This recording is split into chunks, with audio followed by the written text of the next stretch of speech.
It changed when I went and I spent a week with Richard Branson. Until he walked out of the area in his house / 16-bedroom mansion in Verbier, Switzerland, 20 staff, I thought this is a prank. Somebody's... Really? Oh, for sure. Dude, yes, 100%. Imposter syndrome, like to the yin yang, the max capacity imposter syndrome. I set an intention to learn. How does a guy that runs 400 companies run his life? Right. Like, how does he have time for me, for us, for this? Well, I just finished your book. It was a slap in the face, to be honest with you. What I recognized was like, okay, you can have systems in your business, but if you don't have systems for yourself. Is every business comes down to two things. Most entrepreneurs never consider. So test first. Yes. Amazing. Nonstop. You just literally amazing advice. You have to tell people about test first. Hiring is such a pain point for business owners. Because you want to find somebody that's opposite to you. We can't certainly have someone like combative. I think that's another mistake people make, where they only have one. So that reminds me of like when I do construction, it's always three quotes. It's always 3 quotes. Yeah. So why wouldn't you do that in your business? Buying back your time, it's easy to write a check to hire somebody to do the work. Right. But most entrepreneurs are crazy. We're crazy dudes. A little bit. You know. I know. I'm not like, be self-aware. We're nutty. 100%. We're energetic. It's what makes us special, but it also creates... We shouldn't want to ever stop. And as soon as you stop, you die. And he says this, right? Like, you're here to do something great with your life, and someday you're going to meet your maker, and you don't want that person to be a stranger. Exactly. You want to be like, he hey, explains it good to see you, to buddy. the best. When you reach heaven, you don't want him to go, well, this is what you could have been.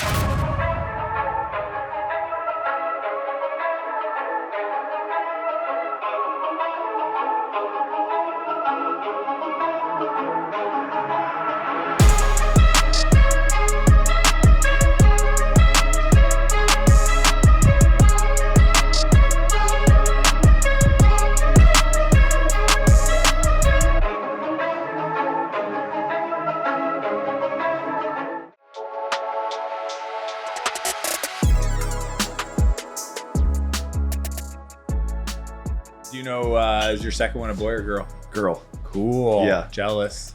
Nailed That'd be it. fun. My brother had two girls. 2 boys? I got 2 boys. Luckily, my brother had 2 girls the exact same age as my boys.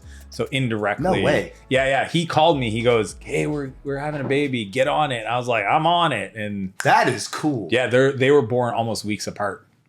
So my brother has 3 kids, 2 boys and a girl. And what I find cool for me, while I was like building this and he was like raising kids, I feel like now I'm more prepared though, because I got to experience watching him raise his kids. Yeah. So I learned a lot, like seeing like how he did it. And then that's my brother's wife downstairs, Christy. Oh, cool. So now my brother and his wife work for me.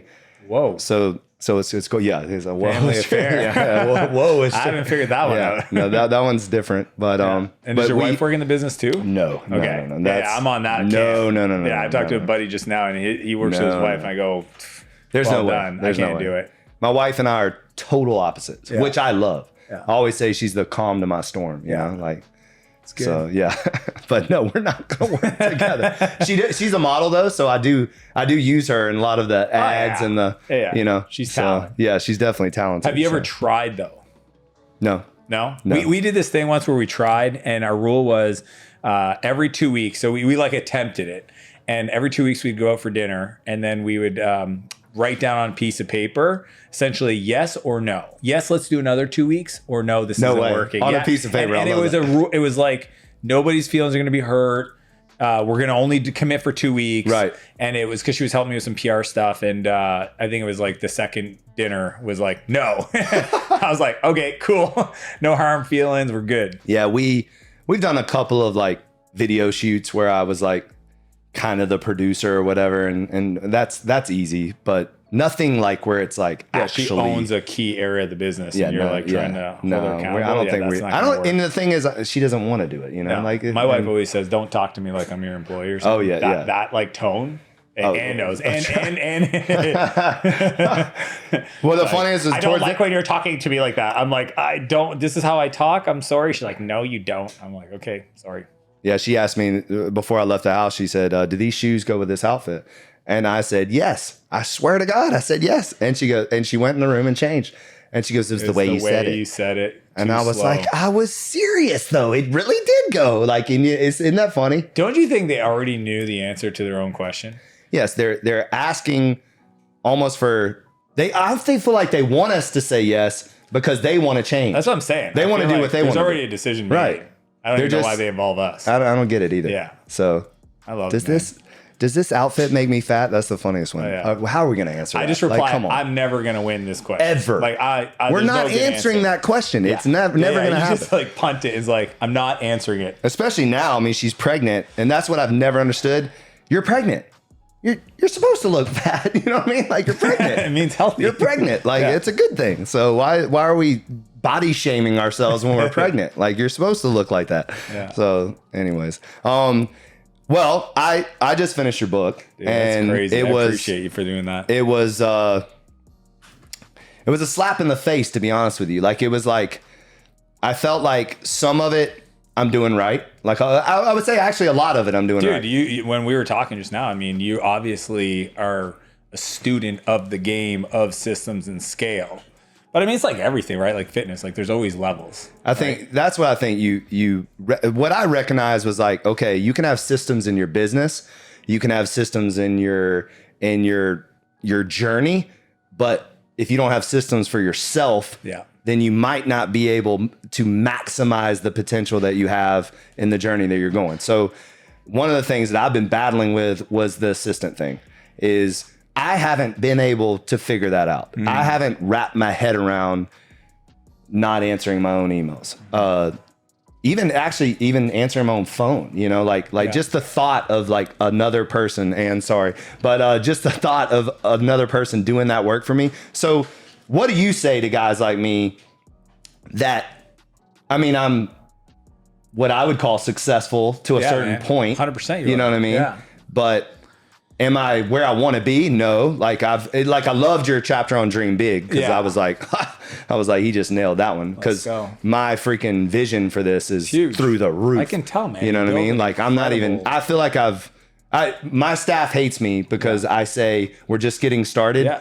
Every single year. Every single year. We're just getting started. And they're like, we've been doing this for 15 years. What do you mean? And I'm like, we're just getting started. Yeah. And so I did love that aspect. But talk to us and to me about this whole, like where you felt freedom with the assistant and where you think, where's the magic in that? It took me a while. I mean, honestly, man, like I had an assistant for a while. You know, I had a virtual assistant. Then I read 4 Hour Work Week. A lot of us have. And then we're like, hey, need some help, blah, blah, blah.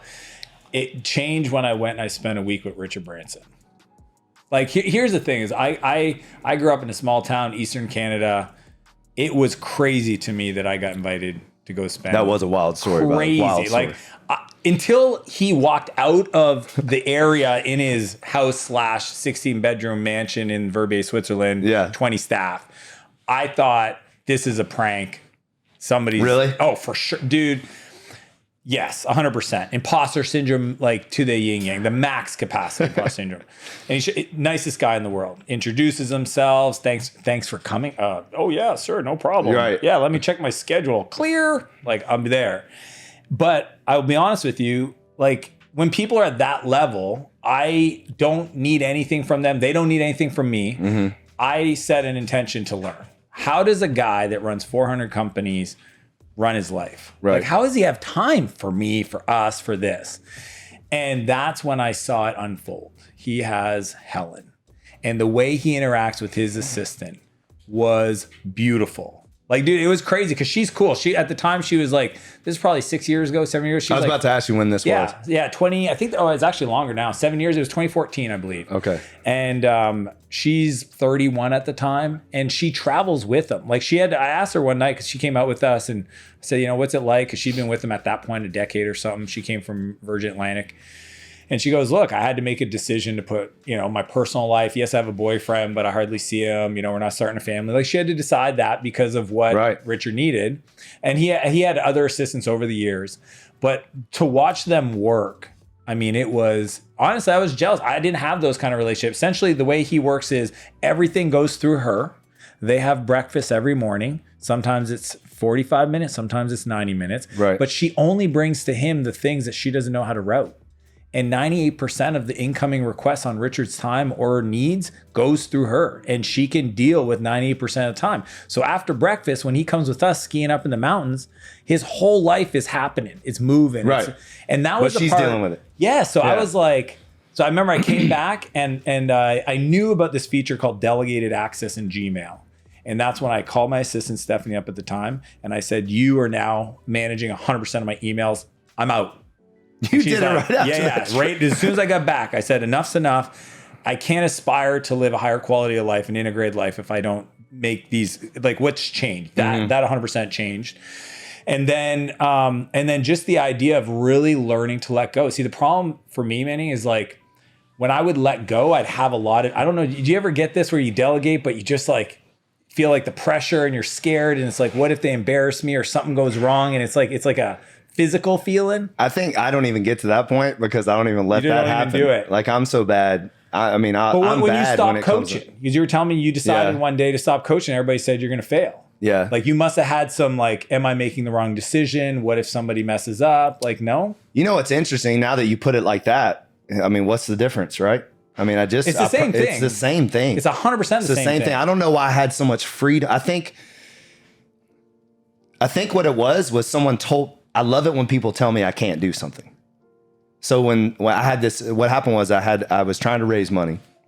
And I talked to this guy that owned 33 Planet Fitnesses, and I also laughed because you just did a real fun, which everyone in the fitness industry knows that it's the Netflix of fitness. You know, they're trying to get. I mean, this is the ugliest gym ever. They're literally they don't want you ever to come. Yeah. So it's sad, but it's actually genius. So it's like it's genius and sad all at the same time. Don't hate the player. Yeah, don't hate it. Yeah, but he owned 33 Planet Fitnesses, was just balling out, hedge fund guy, and I was telling him my vision for my brand. And, you know, I want to change the world. And like, you know, I want people to care and, you know, all this stuff. And he goes, you're going to fail. He goes, you're going to fail. He goes, you can't care in this business. You can't care. It's only about numbers. And he just, you know, like that. And then he goes, and then when you stop coaching, it'll fail like that. So it was funny because I you know how like you hear someone that you kind of admire because they're loaded and they're successful. So I was sat. I'll never forget. I did this when I didn't have an office. I was in my truck, had this conference call, and I kind of hung up the phone. I sat there and I was like, no. it was like I considered it for like a half a second, and I was like, no, he's wrong. And I go and I'm gonna prove it. And literally that's when I was like, all right. And it was a guy that at the time, the guy that I kind of put in my place, I mean, he had no business. You know, he wasn't as educated, didn't have the pedigree. The guy that I poured into to start teaching my classes. Like it was somebody, you know, that had little teeny experience, comparatively speaking, you know. Yeah. But learning through the book I read and learning how to like break everything down into systems. I mean, we would not be sitting here today if I didn't make that decision. Totally. And now saying this out loud, it's like, it sounds like I need to make that up, you know, the same decision in the other way to then get to where I'm trying to get, you know, always elevate. I don't think you could ever outsource your inbox or work with an assistant. Yeah. Wait, what? See? I just did it to you. You said, he said, I get it now. All right. It's like, you can't do it. Tell me I can't. Let's go. Yeah. But I am that guy. I am that guy that tell me I can't do something and then I'm going to prove it. That's awesome. So, just use it for your own, I'll tell you can't. Yeah. And then show me you can. Let's go. And honestly, Anne's putting her hand up to train your new assistant when you hire her. And you got literally the all-star team. Well, let me ask you this. So how did you find Anne? So, I mean, in the book, the Test First Hiring Method, I think it's chapter 6 or 7. Yeah. So Test First. Yes. Amazing. Nonstop. You just literally amazing advice. You have to tell people about Test First. I have failed at that. Yeah. Hiring is such a pain point for business owners. But you had a lot of good stuff in there. But to me, the one thing that stood out was Test First. Yeah. For some reason, like we do like a probation period. But they're on your team already. But exactly. Yeah. What are you gonna like? That's train them not up, right. Integrate them and then fire exactly. them? That's not right. So talk about that because that's fascinating. Here's the big idea for people to understand: is every business comes down to two things. Do we have a repeatable, scalable way to acquire customers, and do we have a repeatable, scalable way to acquire talent? And to the degree that customers and talent come together, the business grows. Most entrepreneurs never consider the talent side. They just keep focusing on more customers, more sales and retention and all this stuff. It's like those funnels are the same, right? If you think of acquisition, consideration, retention, right? Like I'm aware I have a problem. I want to get fit. I come to the gym and I stick around. What about your team? Like, are you building a top of funnel for your team? How many people are applying for these jobs? What's your process to get them enrolled? When they start, what's your onboarding system? What's your retention? What's your expansion? What's your career path, right? What I call talent acquisition, talent development. So the test first hiring method is our process for how we hire across all my companies. Okay. So when people say, where did you find an Ann? The exact same process I find every person like a Sam or anybody else, right? Which is, we always go wide, like super wide. Like Ann's background, I think she worked for a high net worth family. She was a house man. What was the title called, Ann? Estate manager. So like, but I think it was because they were requiring you to travel and you wanted to do something remote. Is that the big? No, she wanted something new. Anyways, I'm really grateful for them not appreciating what they had. Right. So anyways, but like we had 1,200 people apply. Right? 1,200? Oh, yeah. Most of our again, marketing the position. So we run paid ads for all of our open spots. Anything director level and above, we go outbound. Okay. We pull from existing companies, anything director level and above. So yeah, they applied, they go through the test project. We do the profile assessment. We do the video submission first, right? Mm-hmm. And I teach about this in the book. These are the questions you answer. That's just hey, like, can you follow instructions? Yeah, exactly. Like, I love that. Yeah, like, do you know how to take a recording of yourself? Don't you love it when you post? So I loved what you said also is first start with your team. Yeah. Like start with your team. Like, put it out there that you're hiring. Go if y'all have friends that you like tell them. Yeah, no, we do referral. Yeah. But don't you love it when you like put in the DM, email your resume, and then they DM you. I want to. Yeah, here it is. You're like, cool. Like, that's a filter. You can't even. Yeah. You can't even email. Can't follow instructions. Right. So the video is the first one. Then we do a profile assessment. For the assistant one, I like the Colby A. That's a really good assessment. Okay. Because you want to find somebody that's opposite to you. So Colby's got these 4 criteria: quick start, researcher, all the stuff, follow through. I already know based on our interaction, I know who you need as the opposite. Yeah. But the beauty part is when you find that opposite, it's like a key and a lock, right? Most people make the mistake of hiring people just like them they want to hang out with. Not that Ann's that, because Ann always says that to me. She goes, we're not that different. I go, I know, but you know what I mean? Like, no, I know what you're saying. Yeah, though. You just need somebody with a different energy. And then it's... Well, you can't certainly have someone like combative. Yeah. And because I've tried that, like where I've had not assistants, but I've had people work with me that like, it's like, I don't mind being challenged, but it's like every single time there's a way to do it. Yeah, exactly. Yeah. Like, and that's EQ. Don't be combative. Like that's just... I like that. Yeah. And then it's the test project. And the big idea behind the test project is, and I learned this from Seth Godin, the marketing genius, Purple Cow. Yep. He said to me once, I was having vegan ice cream of all things with him in New York City. It was like his favorite place. I remember this in the book. Yep. And he just said this thing off the cuff that we were talking about my startup, and we were talking about people. And he said, I can't work with you till I work with you. And I said, okay, can we double click on that? Right. And he goes, yeah, like I don't hire people unless I work with them on a project, like something meaningful, like collaborate with them, set it up. And the way I took away that sentiment is simulate the position before they get brought in for the position. So no matter what it is, people will say like, how do you hire a chief revenue officer? It's, well, what are they going to do in the first 90 days? Well, they're going to do this, this, and this. Perfect. Make that their test project. Right. So I just hired a GM for one of my companies, Todd. We call him Single D because he's got one D to Todd, which is weird, but love him. His test project was come to the company, interview all the team, and put together your first 90-day plan. Because that's what he's going to do anyways. He's going to run the company. Right. So we had 4 final candidates. All 4 did the test project. They all presented their test project, and he was the clear winner. So I mean, like to me, cool. the test project is the non-negotiable. So for an assistant, it's literally, hey, here's a scenario. What would you do? Right. This is a scenario. What would you do? So we like give them, and this is the key. They all do the same one. Some people make the mistake of having different things for different people. Have everybody do the same test project. So that way you can have what a crazy idea. Right? Exactly. Yeah, it's like you're high. It's like my buddy Brian one time. He's like, yeah, I just let go of my marketing person. I was like, why? He goes, they came up with a bunch of ideas for our TikTok and I didn't think they were very good. And I was like, well, didn't you do a test project? They're like, yeah, they did great for the test project. I said, well, what was in the test project? They're like, this, and this. I go, why didn't you have them write creative for the TikTok? Exactly. He goes, oh, that's so obvious now that you say that. I'm like, dude, whatever the thing is you're going to do, That's the test That's process. what And they I gotta pay do. them. It's 10 hours, whatever they want. 50. No, I did like that too. Is Yeah. that you got to pay them. So I don't care. I mean, in the early days, I didn't because I didn't know. But as soon as I got away from recruiting and I had to scale the system, Right. it's like we just made it a clear, like, pay them $500. Here it is. And we always position it as like, this is an opportunity for you to assess us too. This isn't us assessing you. And we on purpose don't give the answers to the test in the test project.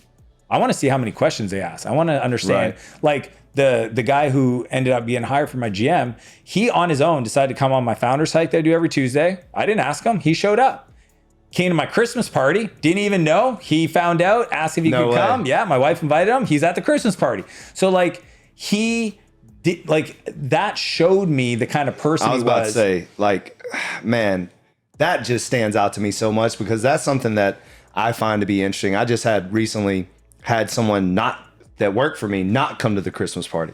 Like, fascinating. And very upsetting. You know, like I was like very upset about it. And he ended up quitting, obviously, for obvious reasons. Probably would have been fired anyways. But it's funny. It's interesting that you say that because I'm a big believer that do more than is required. Mm-hmm. Show that you want it. Like, go after it. Like, show up. Like, if we, like, it's funny because we have people that want to work for us all the time and they just continually show up for the class. And I love that. Like, because if you want to be a part of something, be a part of something. Don't wait to be invited. Exactly. Just be it. So that was really cool. A long time ago, one of my mentors said, it's how you do anything is how you do everything. How you do everything, yep.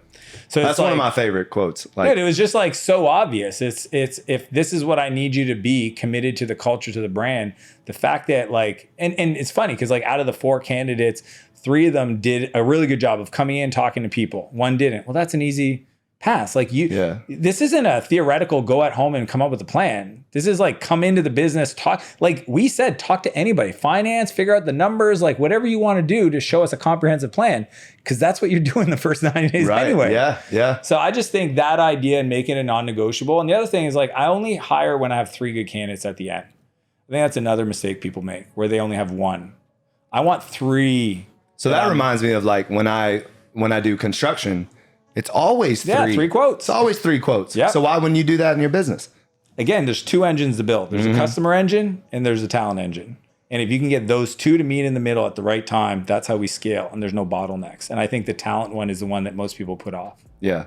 And also too, I think we as business owners we get into the habit of kind of blaming the millennials or blaming and at the end of the day, you gotta go find it. There's great people everywhere. It's not a generational thing. Exactly. Like there are out of 100 people, there's about 5 to 10 that vibe the way you want to build, and you got to go find them. It doesn't matter their age. But that's what it is. You got to go find them, and then you got to set up an opportunity.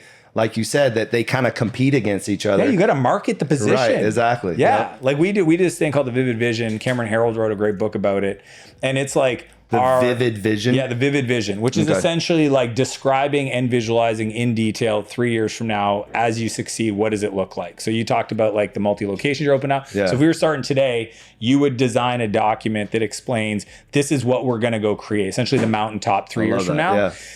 We share that with every applicant to a position.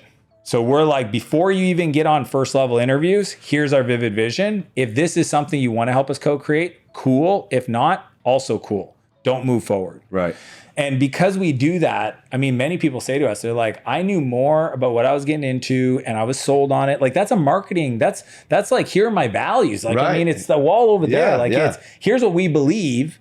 If you're on board, let's build. Right. But if you're not, if you see this one thing, like you're not a person of faith and you see my quote in my office, hey man, walk backwards. Like it's cool. Yeah. We're just not. And it's okay. It's 100% okay. Let's just figure this out day 0 before we get into it. Right. So like, I think I would say out of all the things that I've gotten better, and that's why like in the book I talked about transformational leadership, transactional. Like I had to put leadership stuff in there because buying back your time, it's easy to write a check to hire somebody to do the work. Right. But most entrepreneurs are crazy.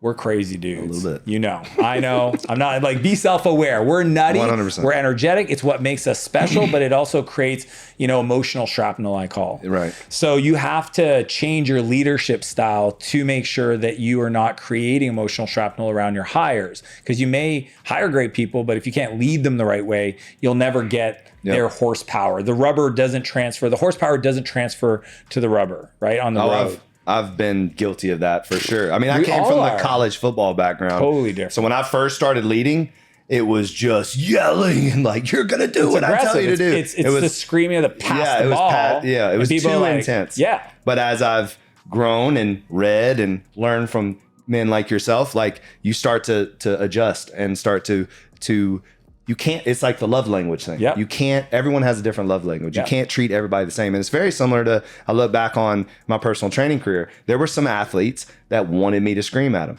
Then there were some other athletes, and I'm talking top professional athletes, that needed a hug, that needed a pat on the back, that needed encouragement. And we're all like built different like that. So, and great leaders understand when to use each tool. Exactly. Yeah. And I think that's why I think entrepreneurship is such a great personal development program. A, it's an unlimited compensation. That's cool. But two, it forces you to become better, because you will literally find out where you're capped on your ability to expand based on your business. It's a 100% correlation. Whatever your revenues are at, that's your level of personal development. Yep. And if you want to grow your revenue, you got to grow. Boy, I just think it's the coolest thing in the world. It is. That's what No Days Off is. Oh, I love what you guys are about. So No Days Off is never taking a day off on you. It's a commitment to becoming your best self. And that never stops. Never. Ever. And it's interesting because I talked to my dad about it. My dad's 73. And Dad, if I got that wrong, apologize. But, he's still becoming.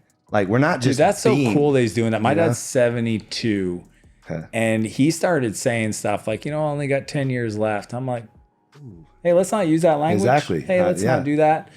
So I love that your dad's doing that. And I always hold faith that my dad will realize that if anything, he's still got some good years ahead. Yeah. But I think that's the challenge, is that when people think like, my opportunity, my chance is done. Well, you said it in the book too. I love what you said about, Jordan Peterson talks about it too. Like, we're not meant to go and sit on a beach and drink, I think he says Mai Tais or whatever it is. Like, this is who we are. Yeah, like, we're creators. We shouldn't want to ever stop. And as soon as you stop, you die. Like, so I don't ever want to stop. And I hope that my hope is that I am even speaking to my dad, like my dad. And I think we have, like, because my dad kind of built this in me, this hard work effort, but now he sees me and he's living through that. And so he's still working. My dad's still working. And that's awesome. And he's still, and he's working in a tough arena. He's in the middle of a capital raising money, raising money is brutal, but he's doing it. That's awesome. It's really cool. So yeah, that's inspiring. So what are you doing now? Because why are you in Miami? So I'm actually speaking at Tony Robbins. So on Sunday, I'll tell you the story, because I think it's just proof to I'm a person of faith. I saw it, Yes, sir. Obviously I assume the same. Have you ever met Rich Wilkerson, my pastor? No. You guys got to meet. You'll love him. Well, if you enjoy him, I'm sure I'll love him. Connect you with him. Please. And he would love you. Like, I know that for a fact. Y'all hit it off. Rich. He's one of the greatest communicators of our time. They usually are. I mean, that's the beauty of a lot of these people that are a fantastic. Have you ran into Erwin McManus? So I know. That's so he's my guy. Like, Erwin's my guy. Love Erwin. Yeah. Love Erwin. Gosh. Love. Dude. They're friends. Yeah. So he's spoken at our church, and like, incredible. Incredible. His creativity, but then also how he connects. Dude, I took his story course. He did a whole course on it, and I was the first one to throw him, the money. And watching how it works, understanding how much dedication he has to the craft, just made me realize, like, there's another level here. Yeah. But anyway, so I think it was 2016. My wife and I had donated to an X Prize that got me 2 tickets to Date with Destiny, Tony Robbins event. Never been to a Tony event, right? Read Unleash the Power Within, Waken the Giant, but, never been to his seminar. Yeah. And we go, and I guess the tickets we had were called CIS, Chairman Invited Guest. Okay. And these seats are next to the stage. And I'm with Melissa Etheridge, the freaking, the Lieutenant General of the United States. I mean, like the celebrities. Right. And Dan Martell from Canada. I was like, I'm going to get found out and kicked out. My wife and I are there. We do it for it's 5 days. It's intense. And there was just something about being in that environment where I was like, man, and then so she ended up investing in business mastery, and she asked me if I'd be her plus one. You get a guest pass. I was like, wow, that's nice of you to invite me. Like, yes, I'll go. Right. But anyways, I think it was like 10 grand or something. So we go to this event and we're sitting there and we're doing the goals at the end of this event. 2016, because I asked her this morning to send me some pictures, and I wrote down speak at business mastery. Okay. I'm nobody. I don't have a social media presence. I don't have nothing. Okay. I'm a software guy, but there's a bazillion entrepreneurs that would be qualified and Tony knows of and would invite him to speak on the stage. So I put it on my vision board. Love it. And I said, I don't know how, I don't know when, I don't know. I trust my creator. Yes. Hey, I'm here. I'm going to show up. I'm no days off. We're doing this. If that's in the cards, cool. And if not, that's cool too. Right. But I'm at least going to do the work.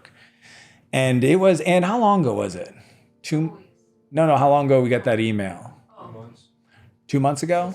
6 weeks ago. I get a text message from Ann. Okay. I think it was a muscle emoji, fist pump emoji with a screenshot. And it's subject line. Do you remember what the subject line was? Speak at, invitation. And it was I call right away. I was like, did you check the email? Is it a spoof? Right. Is this fraud? Right? Is there they want to sign me up for something? And it was, Mr. Martell, we'd love to invite you to speak at Business Mastery. Dude, I got emotional. I broke down. I was with my wife in the living room. Heck yeah. Because you gotta understand, it was on my vision board for 7 years. We put it into our Vivid Vision, that document I told you about. It's in there. My face on that stage, because I told it to my designer and he put it in there.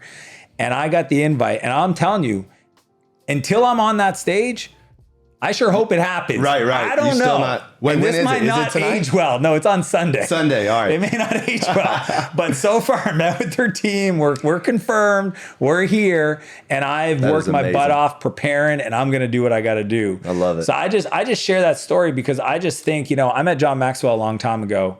And he said to me, because I said, I really admire what you do. I'd love to do what you do. And he said, people want to do what I do, but they're not willing to do what I've done. Yeah. And I remember in my head, I said, that's a good one. I'm willing to do what you've done. But was I?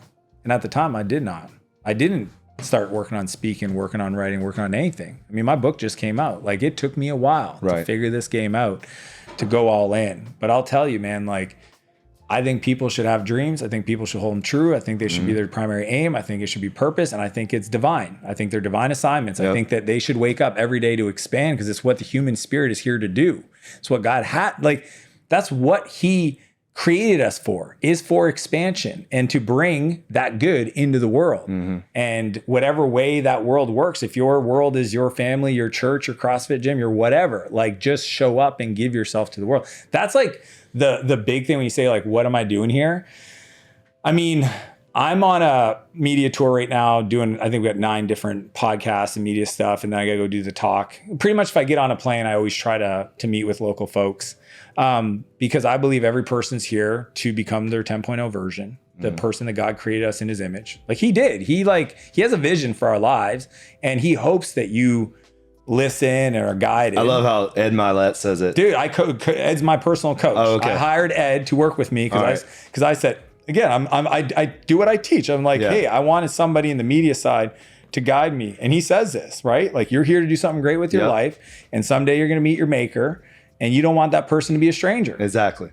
You want to be he explains it good to see you, buddy. The best. When you reach heaven, you don't want him to go, well, this is what you could have been. And that's a complete, exactly. What? That guy's ripped. I'm not ripped. Right. That guy's wealthy. I'm poor. You want them to be like a twin, right? Yeah. And then, but my whole thing that I would add to that is then while you're on your journey, give yourself to everybody else. Give your process. I got, in my book, I talk about the issues I went through as a teenager. When I came out, I didn't know it, but for 15 years, I never shared that story, the one I opened in the book with. Really? Like no, never. I was ashamed. I had a lot of shame around that. Like I was building venture-backed companies in Silicon Valley. Like I don't want my investors to find out, end up in jail twice by the time I was 17. Right. Like why would they give me their money? Like, Yeah. So I had a lot of shame. But even while I never told that story, I would always go back to the rehab center that saved my life. It's called Portage, and speak 2-3 times a year to those kids and give myself in that form. Right. What I'm doing now is to the highest level. If that's the social, you mentioned my social media, like we've gone all in. That's new. Like we've added almost 100,000 last year. Like we're like all in now because I realize if my goal truly is impact, there is no better investment in impact than me doing that to help as many people. And then the ones that come closer that want me to come speak locally or whatever, I can do that. But the bigger I build the awareness, because I think it's reach and reputation. Yep. It's all about reach and reputation. If you don't have a good reputation, fix that. Those are the habits, no days off. Right. You don't keep your commitments and you're a sleazy dude. Yeah. Fix that. And in today's world, people are going to find out really you cannot fast. hide. Really fast. No, it's like, who are you friends with on Facebook? Oh, there's my buddy. Hey, what do you think of Johnny? Right. Yeah, Johnny, stay away. Enough said, hear ya. You never know. It's like the dark web of referrals and reputation. And then the other part is just reach. Like if you have a good reputation, do you have a lot of reach? And what occurred to me when the book came out was everything I want to do in my life, what I think God has me here to do is on the other side of reach. So if I wake up every day and I share myself with the world as much as I can, it's not easy doing I think we got 5 podcast interviews today. It's crazy. Wow. But I do it because I know why I'm here.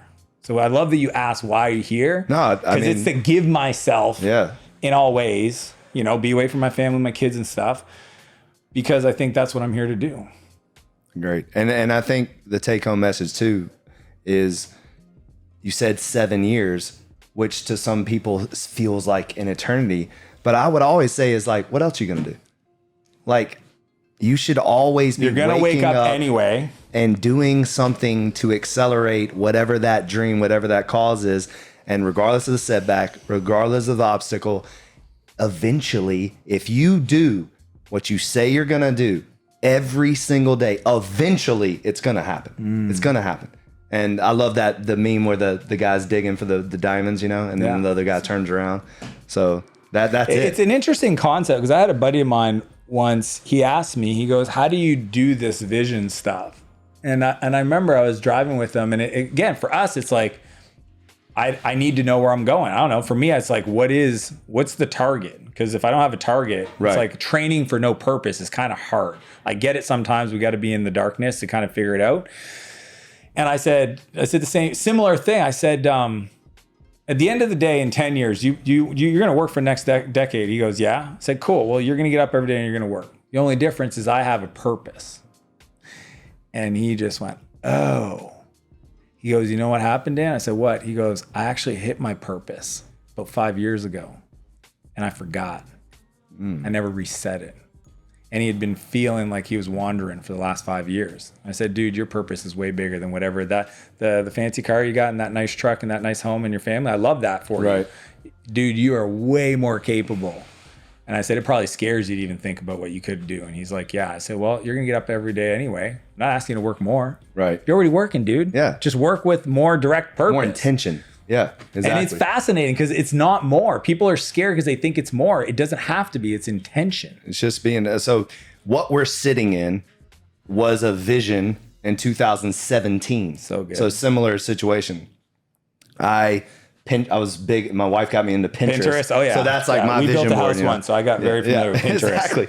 And I Pinterest a floating shipping container and said I will have my office in this. And then during COVID, during COVID when everything was shut down, it was 3.5 hour walks with my pit bull. It was like that was like what we did. We just walked and walked and walked. And so I did this walk and I walked by this building, which was just the frame. It was just, it was very similar to what you're seeing around all the construction, dirt floors and no windows and whatever. And I literally was walking with him and I look up and I saw the shipping container. Like I saw it and I was like, this is my space.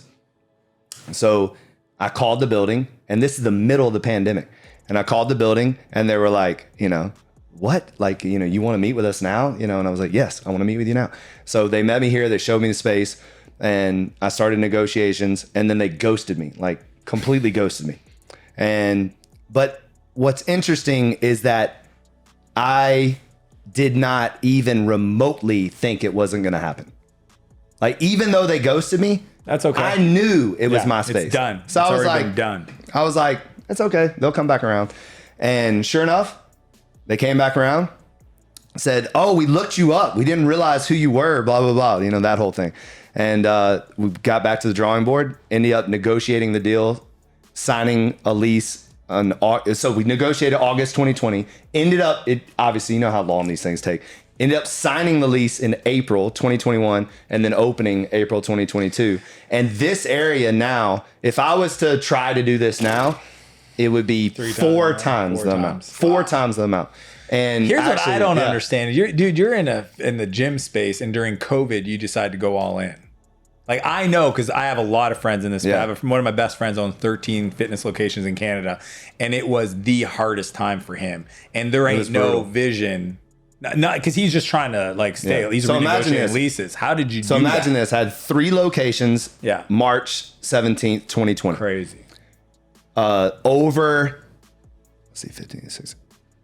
Over 2,000 members. Gone. Like, when they shut the doors. Yeah. It was revenue the first time in 12 years that revenue stopped. Like, absolutely stopped. Now, I'm a responsible person, and I had a lot of savings, and I had exactly 3 months of overhead in my bank account. 3 exactly. And then obviously I stopped paying myself and all that stuff. So we were closed exactly 3 months. If we didn't open when we opened, I would have lost everything. But here's the crazy thing. We were in the middle of 3 build outs also, because we were in expansion mode. So when they closed us down with 3. When they reopened, when they allowed us to open, we opened up with 6 locations. Oh, wow. It was crazy. And I negotiated this in the middle of COVID. So what I said to myself, I was in a no AC warehouse, huge warehouse. It was, you know, it had like nostalgia and like, you know, that's where all the professional athletes I trained. There's a lot of history there. It was, you know, started as 2,000 square feet, ended up getting the whole building. A big story behind that. Yeah. Literally changed the neighborhood. They brought $1 million restaurant right next to us, tore down all the crack houses. Like, I literally transformed the neighborhood, which is right over the train tracks. And what happened is I knew that I always saw myself in something more like this, not a no AC warehouse. And as I was expanding, I was doing nicer gyms, but my headquarters, or where we were, was in this no AC warehouse. And by the way, no AC in Miami is brutal. Dude, it's like crazy. It was I spent some time here. Like a lot of baby powder, you know. Sticky. Yeah, it was sticky for sure. And like, I'm talking like 108 inside, you know. It was like the dungeon. Let's suffer. Yeah, it was bad. Yeah. But I knew something just told me, like, you gotta do it now. Like, you gotta go. And I didn't have the money, didn't have like, and of course, like, everybody was scared shitless during that time, you know, like everybody masked up, everybody scared. And I'm the no mask guy, like running around, like just trying to do deals and trying to expand during COVID. And it, you know, again, it wasn't hard. I'll tell you one thing, 2021 was way harder for me than 2020. What happened in 2021? Because I did all this. And then in 2021, I had like 9 employees that I paid during COVID quit, leave me. I had some of them open their own gyms, you know, like a lot of people jumped ship. Yeah. And then because of the lost revenue in 2020, it was kind of like catch up in 2020. Yeah. And I'm building $1 million facility. And you had a newborn. Yeah. Hello. Yeah. And I didn't even throw that in there. I had a baby February 7th, 2020. I'm doing math. Yeah. Like, you earned this. Yeah. You earned this. Yeah. Yeah. And then here's the crazy thing. You'll love this too. Then I open this, and the next day I'm negotiating the next version of this. Like, the next day. Never stop. The next day. Never stop. And it's not, and sometimes people, I think, like, I get flack or whatever you call it. Like, I have that, like, never satisfied. Yeah. But it's, Ed but would for call me, it blissfully dissatisfied. Is that what it is? Yeah, I love that. But for me, it's like, it goes back to the betterment. Like, I feel like I can always do it better. Yeah. Like, so every facility that I do, I want to do it better. I want to introduce something that is a better version of the first, because that's how I live my life. But that is the entrepreneurial muscle, right? Yeah. Entrepreneurs have a hard problem. Like, you ever talk to your friends and they're like, yeah, I'm thinking of start a business, but I don't know what to start. And you're like, I stopped myself from starting 17 businesses today. Like, You're not lying. Dude, we go around and we're like, that's dumb. I got to not do that. Yeah, exactly. Why is this open this way? Like, it's actually the skill that we have is we see opportunity all the time.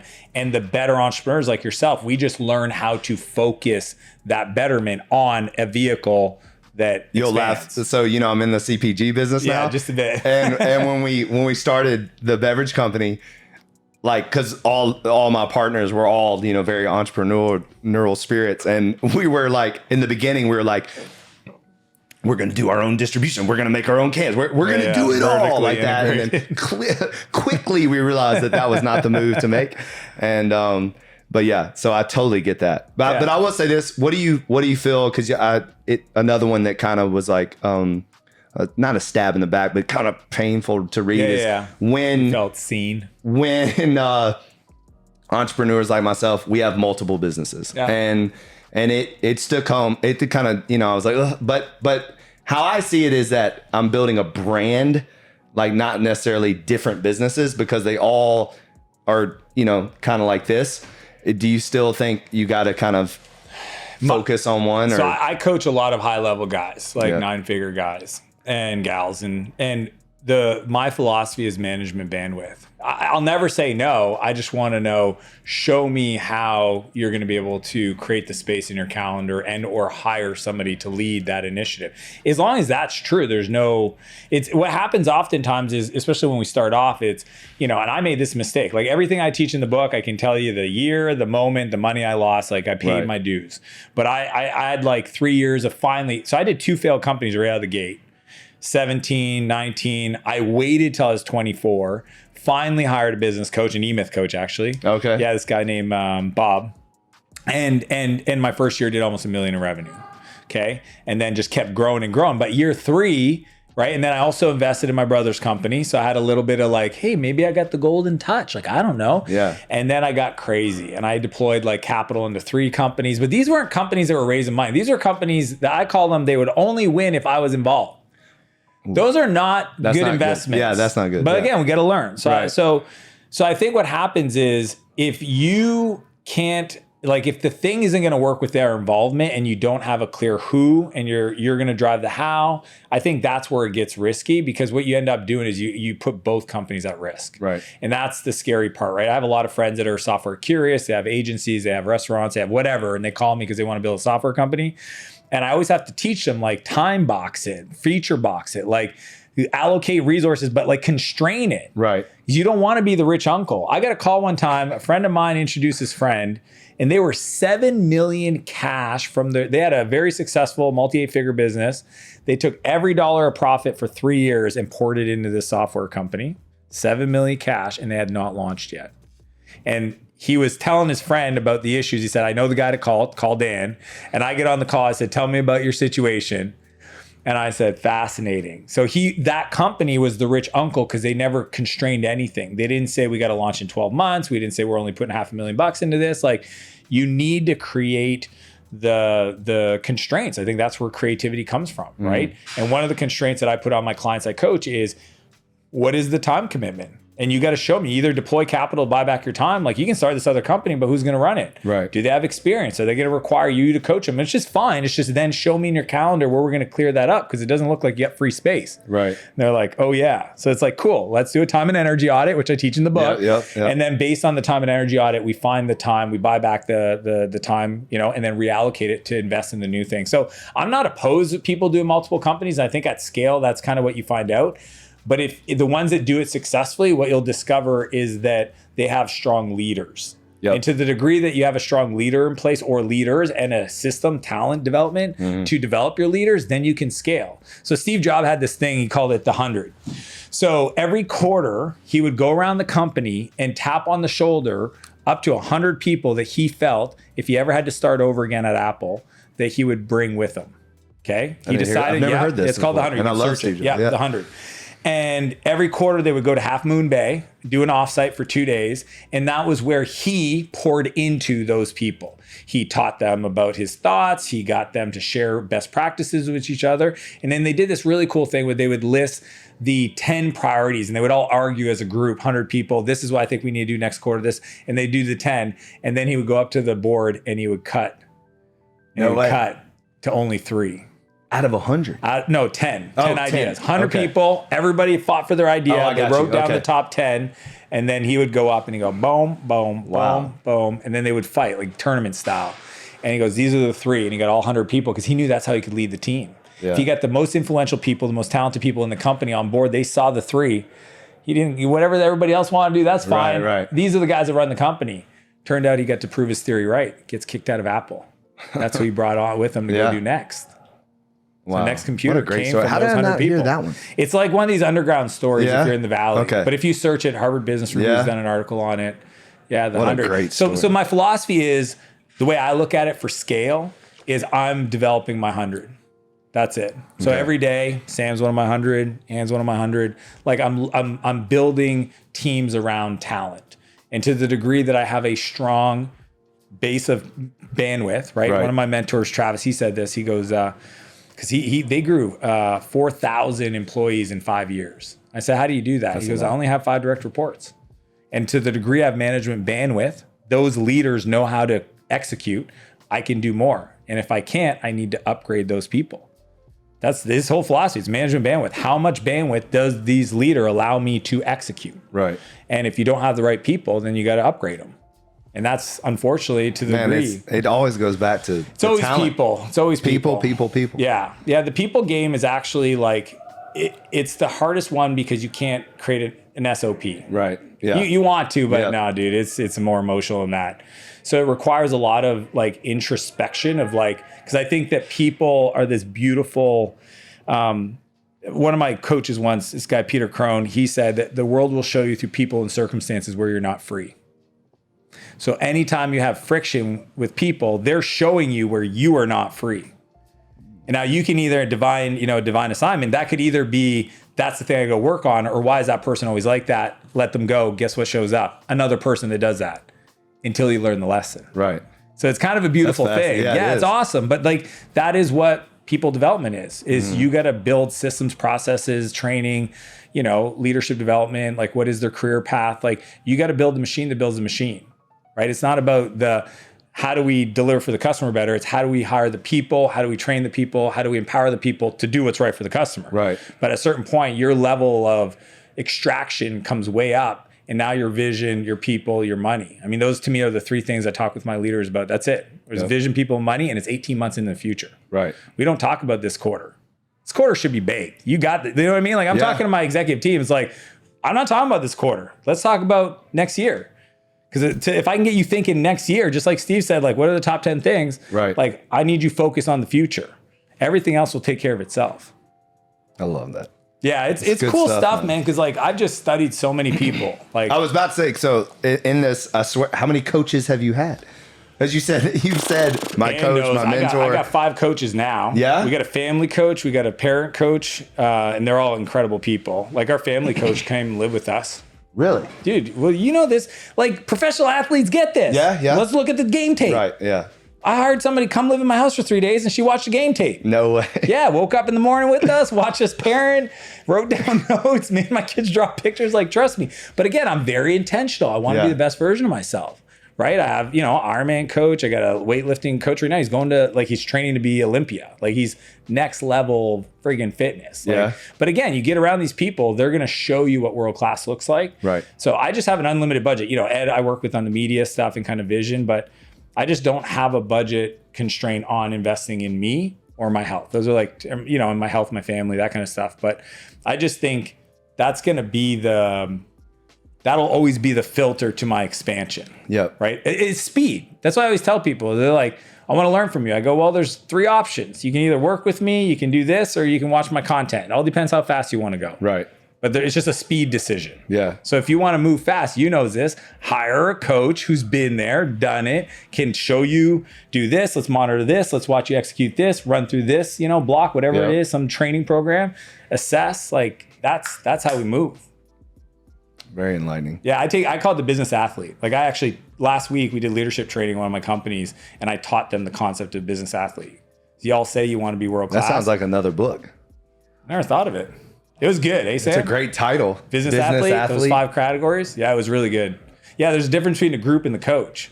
Yeah. Right? Because a group is the peers that you're going to battle with, that each one is on a different, like this guy's working on speed, this guy's working on strength, but they're bringing you their top learnings, right? Mr. Beast talked about this. So he talks about like when he started, they did 1,000 videos. I think it was like every day in a row. They would spend 10 hours, him and his buddies, 10 hours a day on Skype.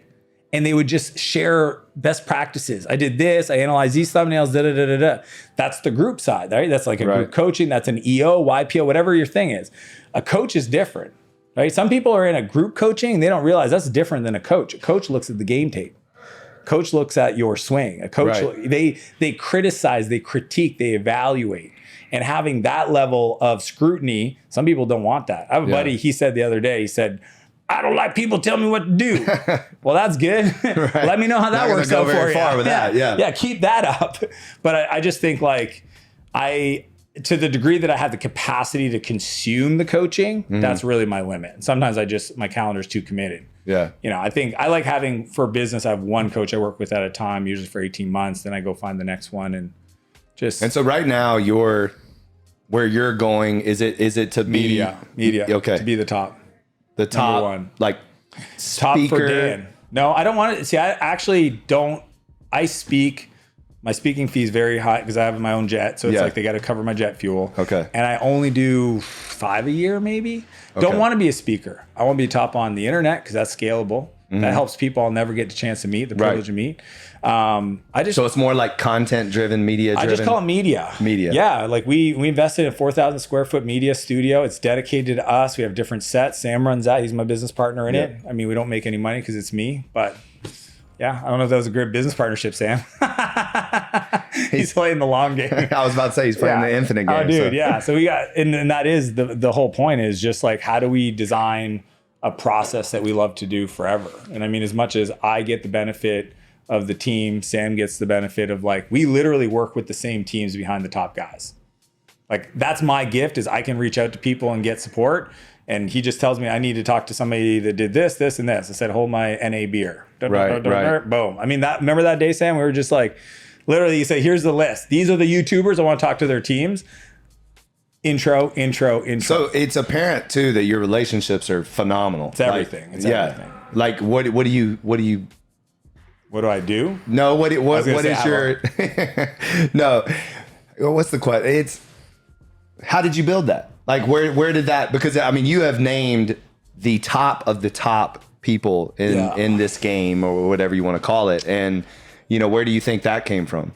I know where it came from, and I'll tell you how I do it that's different than most. It came from reading a book called Never Eat Alone by Keith Ferrazzi. Okay. So I got lucky when I started my journey of reading books. The E-Myth was in the first 3 or 4 books. But the first book I ever read was a book called Love is a Killer App. And this guy, Tim Sanders. Love is a killer app. See, nobody knows this book as much as it should. Killer app is a word for killer software. Okay. So he was ex-Yahoo. So that's why I read it. I didn't read books before this book. I was 23. I went 7 years without reading a business book. Never occurred to me. And I've been building companies for 7 years. Wow. Yeah, I was reading computer books. Yeah. Turns out reading the wrong types of books. So I read this book and he shares a lot of stuff, but he said your network is your net worth. We've all heard that. Yep. But he goes, you should read books for your customers. And I never heard that. It's like, it's selfish if you just read books to help yourself. You should, whoever you're working with, who are your customers, you should read books for them so that you can be more valuable to them. And one of the books he recommended that he talked about as your network is your net worth was with Keith Ferrazzi, Never Eat Alone.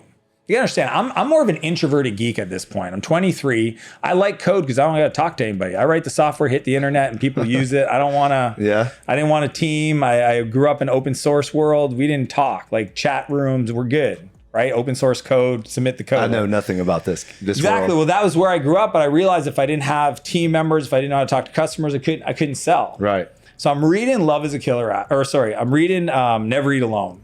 And here's Keith Ferrazzi talking about you should invite your customers to work out.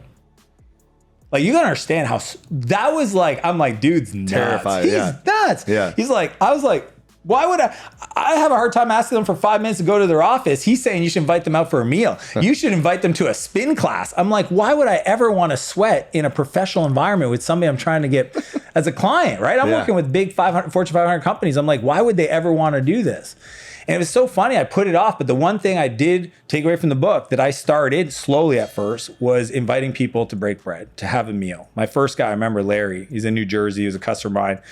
And it took everything in me to hit send on that email. But I invited him to dinner, just him and I, seafood place. And I thought, he's gonna think I'm weird. Like, why would, I don't know, like maybe some people hear this and they're like, well, I do this every day. I thought it was so weird. I didn't have a reason to meet with him. I just invited him out.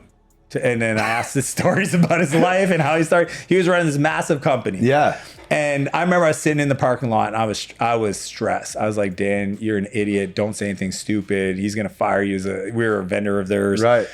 And it turned out to be one of the most, that I would say in an indirect way, in a way became like an early mentor. Because I learned so much. He was like 15 years older than me. He had built this thing, or maybe 20 years older than me. And I just kept pulling on that string. And then I learned, maybe if I invite other people, it doesn't put so much pressure on me to hold the conversation. So then I started inviting 3 other people, so meals of 4, and then 6, and then 8. And then I remember the first time I ever invited somebody that I worked with to come run with me. Oh, that's interesting. Oh, what if we have a group of people that ran together? What if we started doing like group classes, right? So then we started doing workouts together. Dude, today, okay, every time I travel, I always try to organize meals. And I have a standing hike every Tuesday morning that anybody in the world, last week we had a guy, this Tuesday just passed, a guy from Louisiana flew in, we almost killed him. It's a real hike. It's a mountain, okay? It takes 45 minutes. In my hometown, I live in the mountains. In Miami, there's no hiking. No, that's the thing. He's like, we don't have mountains in Louisiana. Exactly. But in Canada, where I live, in BC, I live in the mountains. There's this mountain that's attached to the city called Knox Mountain, and it is an open invite. Today, you'll never meet with me without other people there. I've never had a meal one-on-one with a person other than my wife in decades. Wow. Like, it's just, because I just can't see, like, if we're going to get together and have dinner, you invite a friend, I'll invite a friend, then there's 4 of us. It makes it more fun. It's literally the most valuable. So when you say, like, how did you build this network? It was through that. It was literally going to an event and going, like, even I'm speaking at Tony's thing. Yeah. I went and looked at the other speakers. I asked Ann, I said, pull the list. I'm going to email them and say, are you free for dinner? Because we're all there. Right. But who's organizing the speaker dinner? Yep. So I started doing speaker dinners. I started organizing lunches, founder dinners, the founder's hike. I've done so much. But to me, that book shaped everything. It just took me a while. But it's that's the way I think of it. People the other day, they asked me, they go, well, how do you choose who you like invest in relationship and stuff? And I knew he wanted like some new, I'm a systems guy. He's like, what's the CRM look like in the tags and the follow up and the sequence? I go, dude, I listen to my heart. God.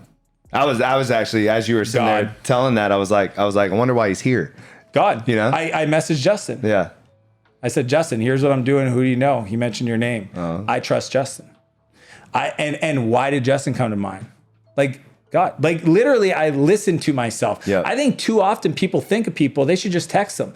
Like they don't think. They don't, like, how many times do you go like, I need a new designer. I'm going to post on Facebook. Anybody know any good designers? And then your 3 past designers are like, hey, what about me? You're like, oh, I totally forgot. Right. We just got to remember. So anytime I have somebody come onto my heart, I text them right away. I did it probably 2 or 3 times today so far. If I think of somebody, I go, hey man, just thinking about you. Hey man, how's it going? And with no intention. By the way, this is the other part. 0 intentions. But I want to salute you for that, because this is a season where I feel like just like literally what you just said is something that I feel like people don't do. Is that we tend to like each other's Instagram posts. We tend to, if we run into it, but the intentionality of actually picking up the phone and making a call or actually sending a text, I feel like it's like I have close friends that they like my Instagram, they're following my stories, but like they don't respond to a text, and it's like, so I just salute you for just, Thanks. That to me is like what we need more of.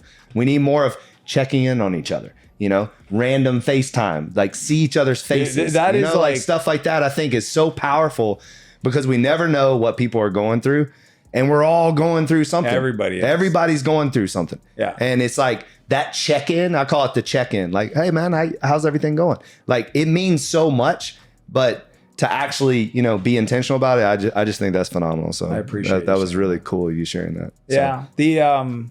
It's all like, I think everybody, when we look at what are the areas of our lives we want to improve, relationships is 100% always going to be on that list. Yeah. And I just had to ask myself every time that came up, right? There's the 7 pillars. It's a bonus chapter at the end and it's on there. It's like relationships. Like, have I called, like, I know today I'm a great friend. I'm a great friend. I call a lot. I'm annoying sometimes. I'm willing to say, how you doing? How you really doing? Right. I'm willing to do that. Yeah. I'm not too busy. I don't answer my phone unless I have time to talk. Right. But was I not that way? 1,000%. My first company, man, it was hermit mode. You can't pretend Dan doesn't exist. That wasn't just cool. Just in the basement coding. Just literally, no, I'm off the grid. I got to go do this thing. I'm trying to achieve. Right. And then I realized, well, what's the point of being successful? Nobody wants to share it with you. Right. Dude, driving a really fancy car by yourself is stupid. It's so stupid. Right. Like flying around your private jet by yourself is dumb. Like people don't get it. Big house by yourself, you're an idiot. Right. Like, miserable. But again, it's sometimes if we've never been there, we don't have that perspective, we make those mistakes. So to me, the richness of my life is 100% the relationships. And I always tell people, whoever is a friend of mine, you could lose it all tomorrow. I love your character. And because there's deal friends and real friends. And if you're my friend because you think I can bring something to your life and it's a deal friend, you might as well move on because I'll figure it out eventually. But if you're a real friend, I want you to know if you lost it all tomorrow, I'm still taking your call. I'm still showing up. I'm still inviting you into dinner because it's character I care about. And I think that is just such a beautiful place that everybody should just consider. Like, let's get to a place where we are friends with people because of who they are, not what they got. Not what they can do for us. What they can do for you, right? Because that's so much pressure on the other person to try to live up to this facade or this thing that maybe one day they wake up and they go, I don't want to do this anymore. Right. And they may not want to do the new thing because they're worried they're going to lose you as a friend. And it might not be true, but you never told them.